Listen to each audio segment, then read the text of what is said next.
À Tripoli, le 15 juillet 2008 commence comme une magnifique journée d'été. Les relations entre la Suisse et la Libye sont au beau fixe. Quand soudain, un haut dignitaire libyen fait irruption à l'ambassade. Il informe l'ambassadeur de l'incroyable nouvelle.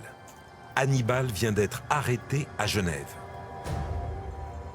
Il m'a dit très ouvertement, nous savons que M. Hannibal, il a aussi dans d'autres pays, il ne s'est peut-être pas toujours comporté très bien.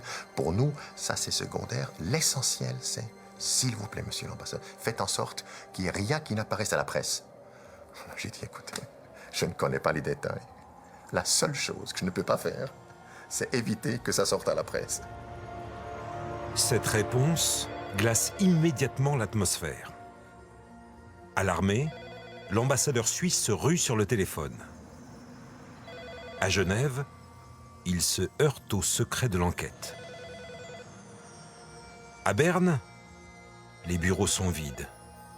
C'est les vacances. Pris au dépourvu, un fonctionnaire tente de le rassurer en lui disant « Je vais prier pour vous ». C'est Hiroshima. On était tout de suite conscient qu'on allait vers des problèmes monstrueux. Ça c'est tout de suite sûr. Oui. À Cran-sur-Séligny, où il habite avec son épouse tessinoise, Rachid Hamdani se prépare à prendre l'avion pour Tripoli. Je l'ai entendu à la radio quand Hannibal a été arrêté et toute son histoire là. Ma femme, puis elle a entendu ça, puis elle a dit « Mais est-ce que tu veux vraiment aller en Libye ?» Ben, j'ai dit « Mais pourquoi pas ?» Et comme ça, bon, j'ai pris l'avion. Lorsque Rachid pose les pieds sur le sol libyen, les hommes de Kadhafi ont déjà lancé la chasse aux Suisses. Ils ont même débarqué dans son bureau. Vers 11h, comme ça, il y a la secrétaire qui me téléphone et dit hey, « Il y a la police qui est arrivée, fait sceller les bureaux, couper l'électricité, couper l'eau, et puis ils nous ont dit il ne faut plus revenir ici. Ça, c'est un bureau illégal. » Rachid Hamdani n'a pas peur. Il se croit protégé par sa double nationalité, suisse et tunisienne. Son associé est le vaudois Miguel Stucki. Leurs affaires se portent à merveille. Le tandem a même ses entrées auprès du régime.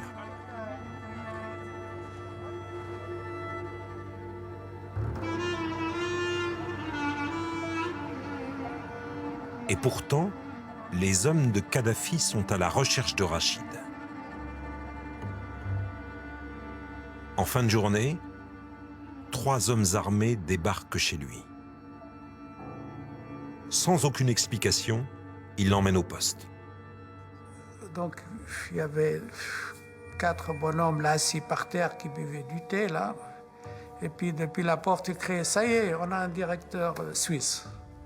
Je ne savais pas ce qui se passait. Au même moment, la police débarque chez un second citoyen suisse. Cet homme a un nom typiquement helvétique, Max Göldi.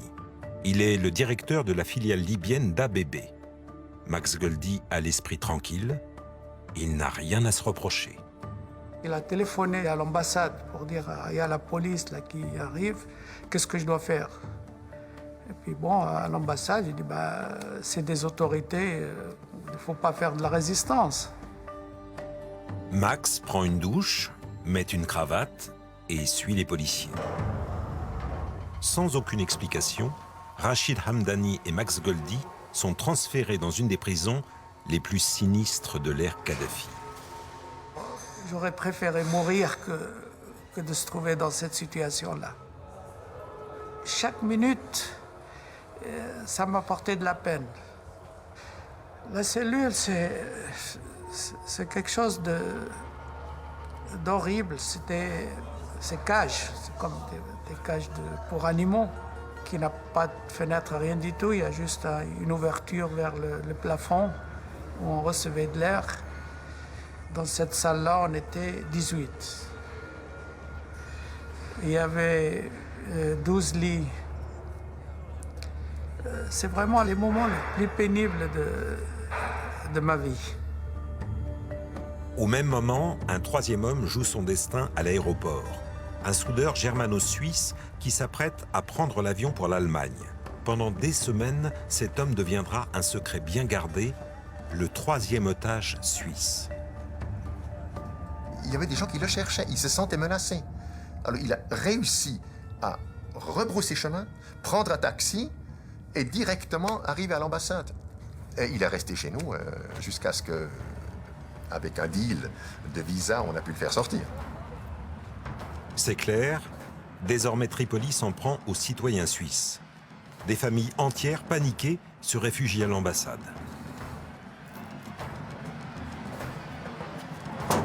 Tout le monde croit que les Libyens ils vont maintenant mettre la main sur tous les Suisses.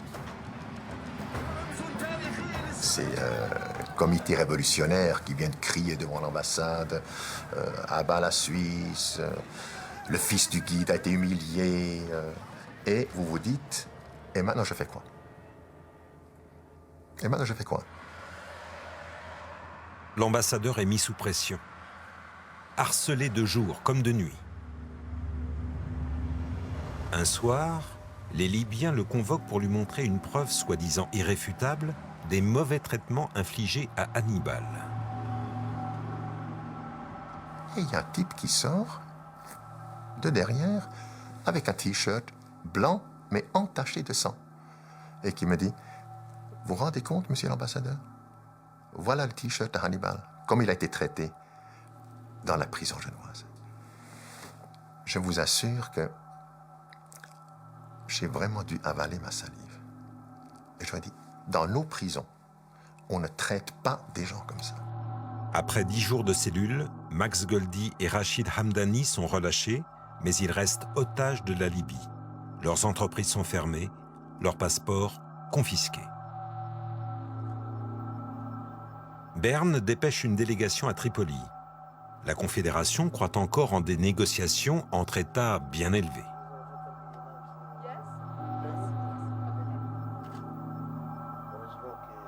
On a pensé qu'on pourrait peut-être se débrouiller avec une sympathique déclaration de regret. Mais les Libyens ne donnent aucun signe de vouloir desserrer l'étau. La petite Helvétie décide alors de passer à l'action. Micheline Calmiret demande aux services spéciaux de concevoir un plan d'exfiltration des otages. On a de voir les difficultés de la négociation, essayer la ruse. Si on ne l'avait pas fait, on nous aurait demandé pourquoi on ne l'a pas fait.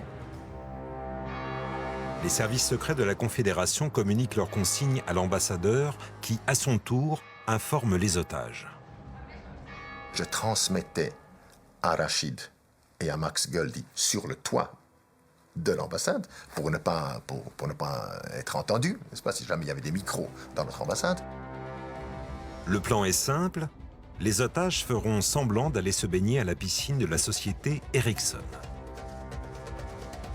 L'idée serait de se rendre au compound d'Ericsson. Il y aurait une voiture qui vous attend là-bas, avec un Libyen qui est habillé comme ci, comme ça, avec une voiture comme ci, comme ça, qui partent vers le sud et qui rentrent dans l'Algérie, du côté de Gadamès, ça va dans cette région. Et au dernier moment, ça n'a pas marché. C'était probablement un pack qui n'était pas assez bien préparé, ou qui a eu des fuites au dernier moment.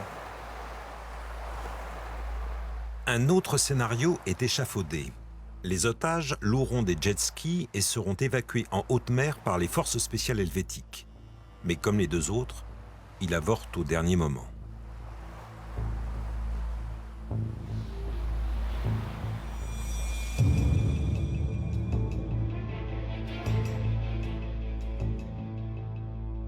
En divergence avec Berne, l'ambassadeur von Muralt est rappelé en Suisse.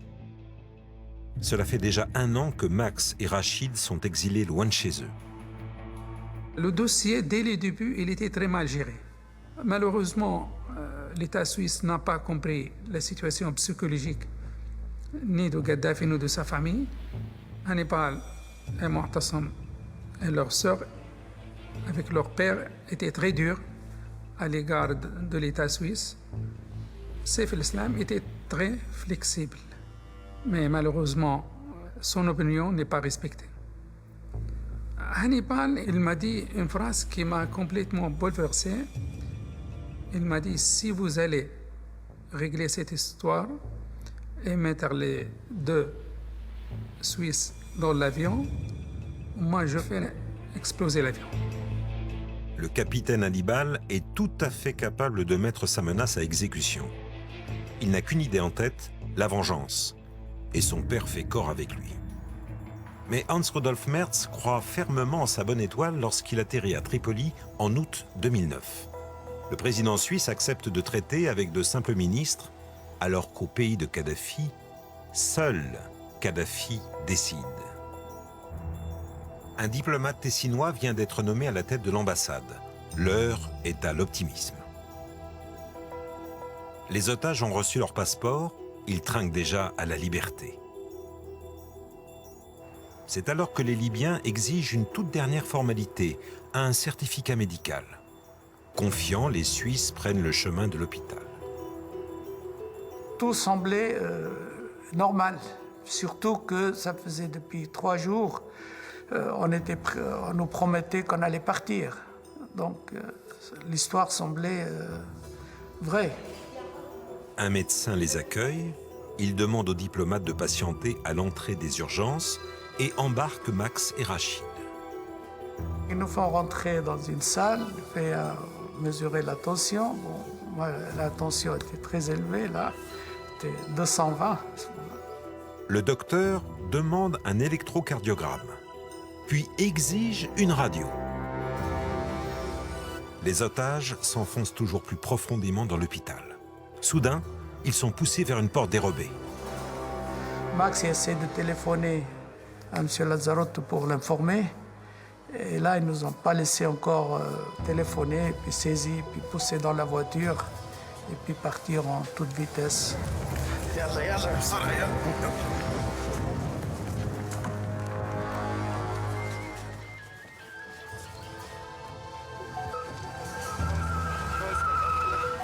À l'entrée des urgences, c'est la consternation. Les Suisses n'arrivent plus à joindre les otages. Les diplomates ont été bernés. Max et Rachid viennent d'être kidnappés. C'est tout d'abord la rage qui vous prend dès que vous comprenez ce qui est arrivé.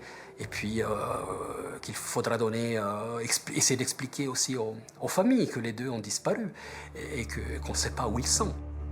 Le chargé d'affaires recherche Max et Rachid dans toute la ville, tous les services publics, toutes les prisons. Craignant pour le sort des otages, il perd 10 kilos en quelques semaines. Pendant toute leur période de captivité, on n'aura aucune preuve qu'ils étaient toujours vivants. Je crois que c'était une décision qui faisait partie d'une stratégie de la tension, bien sûr. Max et Rachid sont détenus dans un lieu inconnu des autorités suisses, maintenus à l'isolement, coupés du monde pendant 7 semaines. Ils peuvent nous tuer, ils peuvent nous envoyer quelque part, là, où on n'entendra plus parler de nous. Il dit même le gouvernement, il n'a pas pu faire quelque chose pour nous sortir de cette situation-là. Les deux Suisses sont enfermés dans des cellules voisines. Mais privés de tout contact entre eux, ils sont condamnés à chercher des signes de la survie de l'autre. Traces d'eau dans la douche, chaussures sur le sol.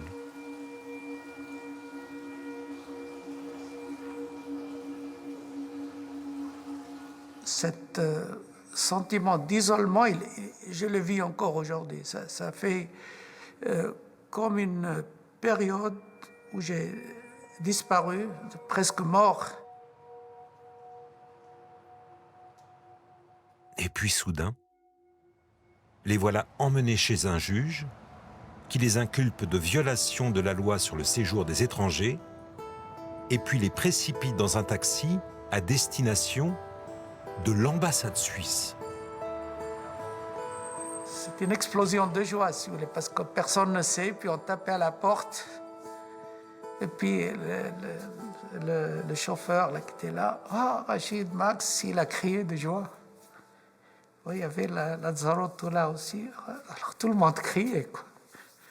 C'était une seule explosion de joie à ce moment-là de toute l'histoire. C'était un des moments les plus émouvants et même heureux de ma vie. De le retrouver, c'était magnifique. À partir de ce moment, les otages vivent reclus à l'ambassade.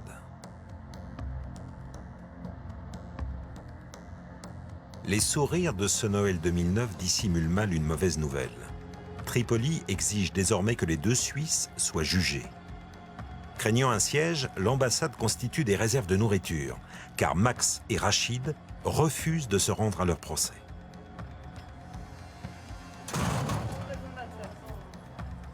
Dès que le chargé d'affaires suisse met le nez dehors, il est épié.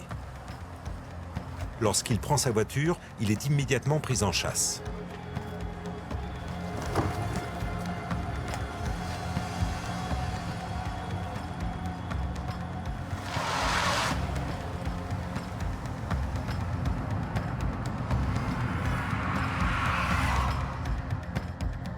C'est l'Allemagne qui va sortir la Suisse de l'impasse. Le secrétaire d'État fait personnellement le voyage de Tripoli. Il veut garantir la sécurité des otages. Ils avaient peur. Je leur ai dit qu'ils pouvaient avoir entière confiance, que j'allais m'engager personnellement pour que toutes les promesses soient respectées. Les Libyens promettent. Max et Rachid pourront se rendre à leur procès et surtout en revenir. Ils ne seront ni violentés ni kidnappés. C'est l'ambassadeur allemand qui les escortera durant tout leur déplacement. Arrive le 4e procès, le dernier. Rachid s'y rend avec l'ambassadeur, le diplomate suisse, son avocat, et c'est là, dans ce tribunal, que tout bascule à nouveau. Les policiers libyens essayaient de prendre par la force M. Hamdani. Et là, ça a commencé à ce moment-là vraiment une bataille corps à corps. L'ambassadeur de l'Allemagne, il a résisté physiquement les policiers libyens. Et puis il a tapé sur le bureau du procureur. Il avait santé là qui était giclé. Et en criant là, vous n'avez pas le droit de faire ça, vous n'avez pas le droit de le toucher, etc. Il est sous notre protection. C'était vraiment des moments de harcèlement, je dirais, franchement. De harcèlement psychologique sur eux et de harcèlement psychologique sur le département des Affaires étrangères et sur toutes les personnes qui négociaient dans cette affaire. Parce que, encore une fois, il y avait un arbitraire absolument incroyable, une violence aussi. بلغوا المسلمين في كل مكان من العالم الإسلامي أنتم اللي حاضرين من جميع أنحاء العالم الإسلامي قاطعوا سويسرا قاطعوا بضايعها قاطعوا طائراتها قاطعوا سفنها قاطعوا سفاراتها قاطعوا هذه الملة الكافرة الفاجرة المعتدية يا نبي الله. La Libye lance un ultimatum, Berne a quelques heures pour livrer les otages. Kadhafi réserve un sort différent aux deux hommes. Rachid sera libéré, Max, le pur helvète, devra faire de la prison. Le 21 février 2010, les forces armées libyennes prennent position autour de l'ambassade. À l'intérieur, Stefano Lazzarotto tente de gagner du temps. Plus le temps passait, plus la pression montait. Tout d'un coup, je reçois de nouveau un appel comme quoi ils étaient exaspérés par mon manque de réaction et que donc ils allaient incessamment entrer dans l'ambassade pour prendre en charge le citoyen suisse Max Göldi. In dem Moment haben wir gedacht, das könnte alles passieren. À ce moment-là, oui, nous pensions que tout pouvait arriver. Nous craignions un assaut, qu'ils pénètrent dans l'ambassade, mettent en danger nos ressortissants, s'attaquent aux otages, détruisent le matériel, s'emparent de documents. Pour nous, ce scénario était une catastrophe. L'ambassadrice d'Autriche décide alors de faire un geste fort. Elle appelle une dizaine de ses collègues à la rescousse. Cette photo immortalise les diplomates européens qui sont offerts comme boucliers humains pour protéger deux citoyens suisses. C'est un très fort geste de solidarité dans un moment difficile. On ne savait pas non plus, encore une fois, ce qui allait concrètement se passer. Berne m'avait donné la consigne de ne pas faire de la résistance. Mais Berne lui demande de se préparer à l'assaut. Le chargé d'affaires donne l'ordre de brûler tous les documents officiels. Au milieu de la nuit, la Libye convoque les ambassadeurs rebelles. Vous protégez un criminel condamné. les chancelleries européennes choisissent de ne pas se fâcher avec le régime libyen.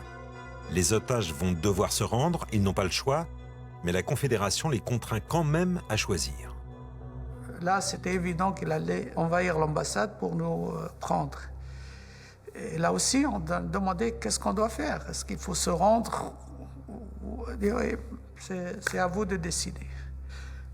La position de la Suisse était toujours la même. Il ne nous conseillait rien, si vous voulez. C'était toujours neutre. Max, il a pris cette décision, je crois, une décision très, très tourmentée, après en avoir parlé avec sa famille. Et après, je pense s'être rendu compte qu'il n'y avait pas d'autre solution. Mais ça a été un moment dramatique. Je n'ai pas de mots. Il a été d'un courage remarquable.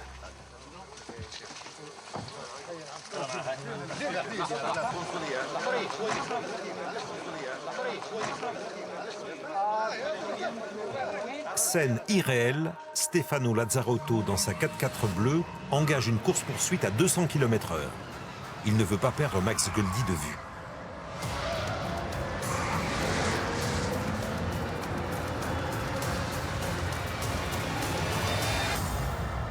Ironie de deux destins qui se séparent, Rachid, lui, est presque libre. Dernière humiliation, il doit accorder une interview dictée d'avance. Rachid Hamdani déclare que le gouvernement suisse l'a mis dans une situation difficile en le retenant contre son gré à l'ambassade suisse. Dans une interview, il remercie les Libyens pour la sollicitude avec laquelle il a été traité durant son long séjour ici. Une dernière étreinte avant de rentrer en Suisse. Max, lui, est en prison. Pour tirer la Suisse d'un mauvais pas, le directeur d'ABB a remis son sort entre les mains de ces jolis Libyens.